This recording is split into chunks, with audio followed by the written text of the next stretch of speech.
Hi friends, welcome to our channel.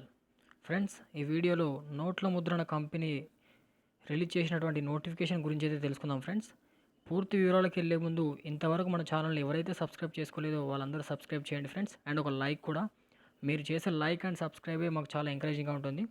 Subscribe చేయడం ద్వారా మేము చేసే లేటెస్ట్ జాబ్ అప్డేట్స్ అన్నీ నేరుగా మీ మొబైల్లో మీరు చూసేయచ్చు. ఫ్రెండ్స్, ఇక లేట్ చేయకుండా వివరాలకు వెళ్ళినట్లయితే ఫ్రెండ్స్, మనం రోజు వాడే డబ్బు ఏదైతే ఉందో ఆ డబ్బును ముద్రించే సంస్థలో ఒక నోటిఫికేషన్ అయితే రిలీజ్ చేశారు. ఇది ఒక central government organisation, ministry of India కింద పనిచేయడం జరుగుతుంది. వీటిలో ఉద్యోగాల భర్తీకి నోటిఫికేషన్ అయితే రిలీజ్ చేశారు. ఇక లేట్ చేయకుండా నోటిఫికేషన్ పూర్తి వివరాలు కనుక చూసుకున్నట్లయితే, ఫస్ట్ ఆఫ్ ఆల్ వేకెన్సీస్ కనుక మనం చూసుకున్నట్టయితే టోటల్గా 135 పోస్టులకైతే వీళ్ళు ఒక నోటిఫికేషన్ రిలీజ్ చేయడం జరిగింది. దానిలో ఫస్ట్ ఆఫ్ ఆల్ మనం చూసుకున్నట్టయితే వెల్ఫేర్ ఆఫీసర్కి మాత్రం ఒక పోస్ట్ని అయితే రిలీజ్ చేయడం జరిగింది. ఆ ఒక్క పోస్ట్ కూడా అన్రిజర్వ్ కేటగిరీ కింద అయితే రిలీజ్ చేయడం జరిగింది. ఈ వెల్ఫేర్ ఆఫీసర్కి కనుక పే స్కేల్ కనుక చూసుకున్నట్లయితే 29,000 నుంచి 1,00,000 వరకు అయితే వీళ్ళు ఇక్కడ మెన్షన్ చేయడం జరిగింది ఫ్రెండ్స్. అదేవిధంగా సూపర్వైజర్ ఇంక్ ఫ్యాక్టరీలో అయితే ఒక పోస్ట్ను రిలీజ్ చేయడం జరిగింది. ఆ ఒక్క పోస్ట్ని కూడా అన్రిజర్వ్డ్ కేటగిరీ కింద అయితే రిలీజ్ చేయడం జరిగింది. దీంట్లో కూడా శాలరీ చూసుకున్నట్టయితే 27,000 నుంచి వెళ్ళి 95,000 వరకు అయితే వీళ్ళు మెన్షన్ చేయడం జరిగింది. అదేవిధంగా సూపర్వైజర్ ఇన్ఫర్మేషన్ టెక్నాలజీలో కనుక చూసుకున్నట్టయితే ఒక పోస్ట్ని అయితే రిలీజ్ చేయడం జరిగింది. ఆ ఒక్క పోస్ట్ని కూడా వీళ్ళు ఎస్సీ కేటగిరీకి అయితే కేటాయించడం జరిగింది. అదేవిధంగా జూనియర్ ఆఫీసర్ అసిస్టెంట్ కనుక చూసుకున్నట్టయితే టోటల్గా 15 వేకెన్సీలు అయితే ఇవ్వడం జరిగింది. ఆ 15 వేకెన్సీలలో టోటల్గా 10 వేకెన్సీలు మాత్రం అన్రిజర్వ్డ్ కేటగిరీకి, అదేవిధంగా ఈడబ్ల్యూఎస్ వాళ్ళకి మాత్రం ఒక పోస్ట్ని, ఎస్టీ వాళ్ళకి మాత్రం ఒక పోస్ట్ని, ఓబీసీ వాళ్ళకి మాత్రం 3 పోస్టులని, అదేవిధంగా ఎక్స్ సర్వీస్ మెన్లకు మాత్రం 3 పోస్టులుగా కేటాయించడం జరిగింది ఫ్రెండ్స్. దీని శాలరీ కనుక చూసుకున్నట్టయితే 21,000 నుంచి వెళ్ళి 77,000 వరకు అయితే వీళ్ళు ఇక్కడ మెన్షన్ చేయడం జరిగింది. అదేవిధంగా జూనియర్ టెక్నీషియన్ ఇంక్ ఫ్యాక్టరీకి సంబంధించినట్టయితే టోటల్గా 60 వేకెన్సీస్. ఆ 60 వేకెన్సీలలో టోటల్గా అన్రిజర్వ్ కేటగిరీ వాళ్ళకైతే 27 పోస్టులు, అదేవిధంగా ఈడబ్ల్యూఎస్ వాళ్ళకైతే 5, ఎస్సీ వాళ్ళకి 8, ఎస్టీ వాళ్ళకి 4, ఓబీసీ వాళ్ళకైతే 16, అదేవిధంగా పీడబ్ల్యూడీ క్యాండిడేట్స్కి మాత్రం ఒక పోస్ట్ అయితే రిలీజ్ చేయడం జరిగింది. అదేవిధంగా జూనియర్ టెక్నీషియన్ ప్రింటింగ్ దాంట్లో చూసుకున్నట్టయితే 23 వేకెన్సీస్. ఆ 23 వేకెన్సీలలో అన్రిజర్వ్డ్ కేటగిరీకి మాత్రం 12 వేకెన్సీస్, అదేవిధంగా ఈడబ్ల్యూఎస్ వాళ్ళకి మాత్రం 2, ఎస్సీ వాళ్ళకి మాత్రం 3, ఎస్టీ వాళ్ళకి మాత్రం 1, ఓబీసీ వాళ్ళకి మాత్రం 5, అదేవిధంగా పీడబ్ల్యూడీ క్యాండిడేట్ చూసినట్టయితే ఒక పోస్ట్ అయితే వీళ్ళు రిలీజ్ చేయడం జరిగింది. అదేవిధంగా జూనియర్ టెక్నీషియన్ ఎలక్ట్రికల్ అండ్ ఐటీలో కనుక చూసుకున్నట్టయితే టోటల్గా 15 వేకెన్సీస్ ఉన్నాయి. ఆ 15 వేకెన్సీస్లలో అన్రిజర్వ్డ్ కేటగిరీలో అయితే 8, ఈడబ్ల్యూఎస్లో అయితే 1, ఎస్సీకి 2, ఎస్టీకి 1, ఓబీసీకి అయితే 3 పోస్టులు అయితే రిలీజ్ చేయడం జరిగింది. అదేవిధంగా జూనియర్ టెక్నీషియన్ మెకానికల్ అండ్ ఏసీలో అయితే 15 పోస్టులు అయితే ఉండడం జరిగింది. 15 పోస్టులలో 8 పోస్టులు అన్రిజర్వ్డ్ కేటగిరీ కింద, అదేవిధంగా ఈడబ్ల్యూఎస్ వాళ్ళకి 1, ఎస్సీ వాళ్ళకి 2, ఎస్టీ వాళ్ళకి 1, ఓబీసీ వాళ్ళకైతే 3 పోస్టులను రిలీజ్ చేయడం జరిగింది. ఈ జూనియర్ టెక్నీషియన్ అన్ని పోస్టులకు కనుక శాలరీ కనుక చూసుకున్నట్టయితే 18,000 నుంచి 67,000 వరకు అయితే వీళ్ళు ఇక్కడ మెన్షన్ చేయడం జరిగింది. అదేవిధంగా government of India mint Noida వాళ్ళు కూడా 2 రకాల పోస్టులు అయితే రిలీజ్ చేయడం జరిగింది. దానిలో ఒకటి సెక్రటరియల్ అసిస్టెంట్ ఒక పోస్టు, జూనియర్ ఆఫీస్ అసిస్టెంట్ 3 పోస్టులు అయితే రిలీజ్ చేయడం జరిగింది. సెక్రటరియల్ అసిస్టెంట్గా పే స్కేల్ కనుక చూసుకున్నట్లయితే 23,000 నుంచి 85,000 వరకు అయితే వీళ్ళు మెన్షన్ చేయడం జరిగింది. అదేవిధంగా జూనియర్ అసిస్టెంట్ వాళ్ళకి మాత్రం 21,000 నుంచి 77,000 వరకు మాత్రం అయితే వీళ్ళు ఇక్కడ పే స్కేల్ అయితే మెన్షన్ చేయడం జరిగింది. ఫ్రెండ్స్, ఇక్కడ ఇంపార్టెంట్ డేట్స్ కనుక చూసుకున్నట్టయితే online registration and payment of fee online మోడ్కి అయితే 12వ తారీఖు మే 2021 రోజున అయితే స్టార్ట్ అవ్వడం జరిగింది. అంటే ఇప్పుడు ఆల్రెడీ స్టార్ట్ అయిపోయింది. అదేవిధంగా లాస్ట్ డేట్ కనుక చూసుకున్నట్టయితే 11వ తారీఖు జూన్ 2021 రోజున అయితే వీళ్ళు ఇక్కడ ఈ అప్లికేషన్స్కి రిజిస్ట్రేషన్స్ మాత్రం క్లోజ్ చేయడం జరుగుతుంది. అదేవిధంగా వీటి కనుక ఆన్లైన్ ఎగ్జామ్ కనుక చూసుకున్నట్టయితే జూలై ఆర్ ఆగస్ట్లో ఎప్పుడైనా వీళ్ళు కండక్ట్ చేయొచ్చు అని ఇక్కడ వీళ్ళు మెన్షన్ చేయడం జరిగింది.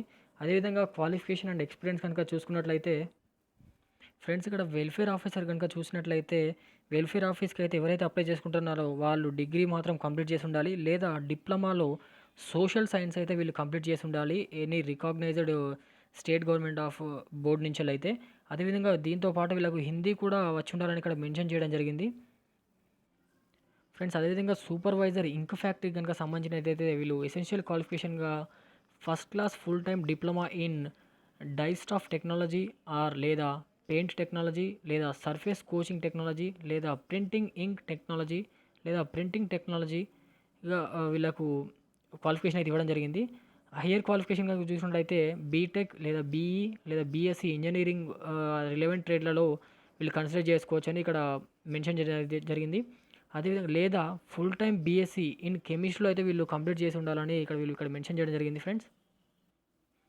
ఫ్రెండ్స్ అదేవిధంగా సూపర్వైజర్ ఇన్ఫర్మేషన్ టెక్నాలజీ కనుక చూసినట్లయితే వీళ్ళు ఎసెన్షియల్ క్వాలిఫికేషన్గా మాత్రం first class full time diploma in engineering in the IT or computer engineering అని వీళ్ళు ఇక్కడ మెన్షన్ చేయడం జరిగింది. అదేవిధంగా హయ్యర్ క్వాలిఫికేషన్ కనుక చూసినట్లయితే బీటెక్ లేదా బీఈ లేదా BSc or BSc engineering in relevant ట్రేడ్లలో వీళ్ళు కంప్లీట్ చేసి ఉండాలని ఇక్కడ మెన్షన్ చేయడం జరిగింది. అదేవిధంగా జూనియర్ ఆఫీస్ అసిస్టెంట్ కనుక చూసుకున్నట్టయితే ఏదైనా డిగ్రీ 55% మార్క్స్తో మాత్రం వీళ్ళు క్వాలిఫై ఉండాలి అని ఇక్కడ మెన్షన్ చేయడం జరిగింది. అదేవిధంగా వీళ్ళకు కంప్యూటర్ నాలెడ్జ్తో పాటు టైపింగ్ స్పీడ్ కూడా ఉండాలని ఇక్కడ మెన్షన్ చేశారు. ఇంగ్లీష్లో అయితే 40 వర్డ్స్ పర్ మినిట్, అదేవిధంగా హిందీలో అయితే 30 వర్డ్స్ పర్ మినిట్గా యాజ్ పర్ ద రిక్వైర్మెంట్ ప్రకారంగా అయితే వీళ్ళు ఇక్కడ ఎలిజిబిలిటీ ఉండాలని ఇక్కడ వీళ్ళు మెన్షన్ చేయడం జరిగింది. అదేవిధంగా జూనియర్ టెక్నీషియన్ ఇంక్ ఫ్యాక్టరీలో కనుక చూసుకున్నట్లయితే ఎసెన్షియల్ క్వాలిఫికేషన్గా అయితే full time ITI certificate in dyestuff technology, అదేవిధంగా లేదా పెయింట్ టెక్నాలజీ లేదా సర్ఫేస్ కోచింగ్ టెక్నాలజీ లేదా ప్రింటింగ్ ఇంక్ టెక్నాలజీ లేదా printing technology along with 1 year NAC అంటే నేషనల్ అప్రెంటిస్షిప్ సర్టిఫికేట్ అది అనేది ఎన్సీవీటీ నుంచి అయితే వీళ్ళు ఇక్కడ ఉండాలని చెప్పారు. అదేవిధంగా జూనియర్ టెక్నీషియన్ ప్రింటింగ్లో చూసుకున్నట్లయితే ఐటీఐ సర్టిఫికేట్ ఐటీఐ సర్టిఫికేట్ అనేది ప్రింటింగ్ ట్రేడ్లో లేదా లితో ఆఫిస్ట్ మెషిన్ లేదా మైండర్, అదేవిధంగా లేదా letter press machine minder, offset printing, plate making, electroplating, hand composing, plate maker cum impositor along with 1 year national apprenticeship certificate అనేది NCVT నుంచి అయితే వీళ్ళు తీసుకొని ఉండాలని ఇక్కడ మెన్షన్ చేయడం జరిగింది. అదేవిధంగా జూనియర్ టెక్నీషియన్లో ఎలక్ట్రికల్ ఆర్ ఐటీ కనుక చూసినట్లయితే వీళ్ళకి ఎసెన్షియల్ క్వాలిఫికేషన్గా అయితే full time ITI certificate in electrical electronics along with 1 year నాక్ సర్టిఫికేట్ ఫ్రమ్ ఎన్సీవీటీ అని ఇక్కడ మెన్షన్ చేయడం జరిగింది. అదేవిధంగా జూనియర్ టెక్నీషియన్ కనుక చూసుకున్నట్టయితే దీంట్లో కూడా full time ITI certificate in fitter, machinist, Turner, instrument, mechanic motor vehicle along with 1 year నాక్ సర్టిఫికేట్ ఫ్రమ్ ఎన్సీవీటీగా అని ఇక్కడ మెన్షన్ చేయడం జరిగింది. అదేవిధంగా కనుక చూసినట్టయితే vacancies for the Indian government mint Noida యూపీలో కనుక చూసినట్లయితే సెక్రటరియల్ అసిస్టెంట్ పోస్టులకు అయితే ఇక్కడ కనుక చూసినట్టయితే సెక్రటరియల్ అసిస్టెంట్ పోస్టులకు మాత్రం ఎసెన్షియల్గా ఏదైనా గ్రాడ్యుయేషన్ 55 మార్క్స్తో అయితే వీళ్ళు క్వాలిఫై ఉండాలని చెప్పారు. అదేవిధంగా వాళ్ళకి computer knowledge, stenography in English లేదా హిందీలో అయితే 80 వర్డ్ పర్ మినిట్ టైపింగ్ అనే స్పీడ్ ఉండాలని, లేదా ఇంగ్లీష్లో అయితే 40 వర్డ్స్ పర్ మినిట్ అయితే ఇక్కడ ఉండాలని చెప్పారు. వీళ్ళు డిజైరబుల్ క్వాలిఫికేషన్ కనుక చూసినట్లయితే ప్రొఫిషియన్సీ ఇన్ సెక్రటరియల్ జాబ్ అని వీళ్ళు ఇక్కడ మెన్షన్ చేయడం జరిగింది. అదేవిధంగా జూనియర్ ఆఫీస్ అసిస్టెంట్ కనుక చూసినట్టయితే ఏదైనా గ్రాడ్యుయేషన్లో అయితే 55 మార్క్స్తో అయితే క్వాలిఫై ఉండాలని, అదేవిధంగా కంప్యూటర్ నాలెడ్జ్తో పాటు టైపింగ్ స్పీడ్ కూడా ఉండాలని చెప్పారు. అదేవిధంగా ఇంగ్లీష్లో అయితే 40 వర్డ్స్ పర్ మినిట్ లేదా హిందీలో అయితే 30 words per minute as per the requirement అని ఇక్కడ మెన్షన్ చేయడం జరిగింది. ఫ్రెండ్స్ ఇక్కడ ఏజ్ ఎలిజిబిలిటీ క్రైటీరియా కనుక చూసుకున్నట్లయితే మినిమం ఏజ్ అయితే 18 ఇయర్స్గా ఉండాలని ఇక్కడ మెన్షన్ చేయడం జరిగింది. అదేవిధంగా ఏజ్ రిలాక్సేషన్ విషయానికి వస్తే మాత్రం ఎస్సీ/ఎస్టీ క్యాండిడేట్స్ మాత్రం 5 ఇయర్స్, అదేవిధంగా ఓబీసీ క్యాండిడేట్స్ మాత్రం 3 ఇయర్స్, ఫిజికల్లీ హ్యాండిక్యాప్డ్ పర్సన్స్కి మాత్రం 10 ఇయర్స్గా అయితే వీళ్ళు ఇక్కడ ఏజ్ రిలాక్సేషన్ మెన్షన్ చేయడం జరిగింది. ఫ్రెండ్స్ ఇక్కడ సెలక్షన్ ప్రొసీజర్ కనుక చూసుకున్నట్టయితే ఈ ఎగ్జామ్స్ మొత్తం అనేది ఆన్లైన్లో కండక్ట్ చేయడం జరుగుతుంది. టోటల్గా ఈ ఎగ్జామ్ అయితే ఆబ్జెక్టివ్ టైప్లో ఉంటుందని ఇక్కడ మెన్షన్ చేయడం జరిగింది. ఈ పోస్టులకి కనుక మనం సిలబస్ కనుక చూసుకున్నట్లయితే ఇక్కడ వేకెన్సీస్ అని మాత్రం మనకు కోడ్ రూపంలో అయితే పోస్ట్ కోడ్ రూపంలో అయితే రిలీజ్ చేయడం జరిగింది. టోటల్గా 10 కోడ్లతో అయితే వీళ్ళు ఇక్కడ పోస్టులను అయితే రిలీజ్ చేయడం జరిగింది. ఇక్కడ కనుక పోస్ట్ కోడ్లో అయితే పోస్ట్ని అయితే రిలీజ్ చేయడం జరిగింది.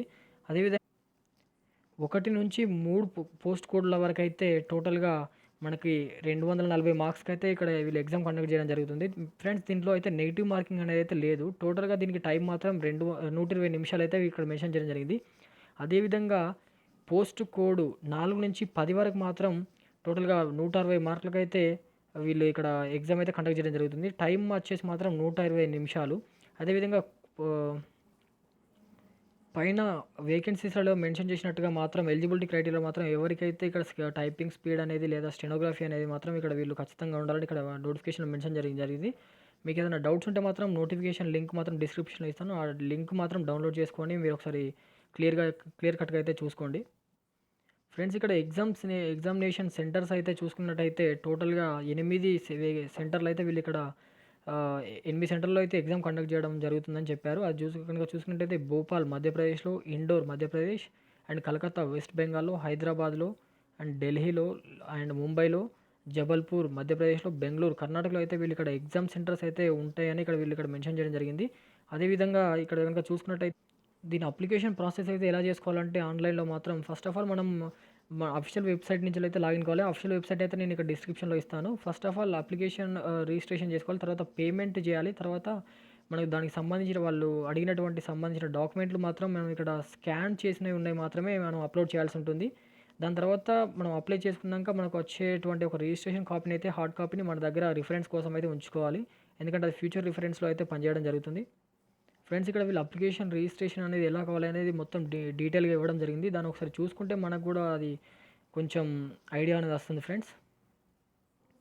ఫ్రెండ్స్ ఇది టోటల్‌గా నోట్ల కంపెనీలో విడుదల చేసినటువంటి వివిధ రకాల పోస్ట్‌ల వివరణ ఫ్రెండ్స్.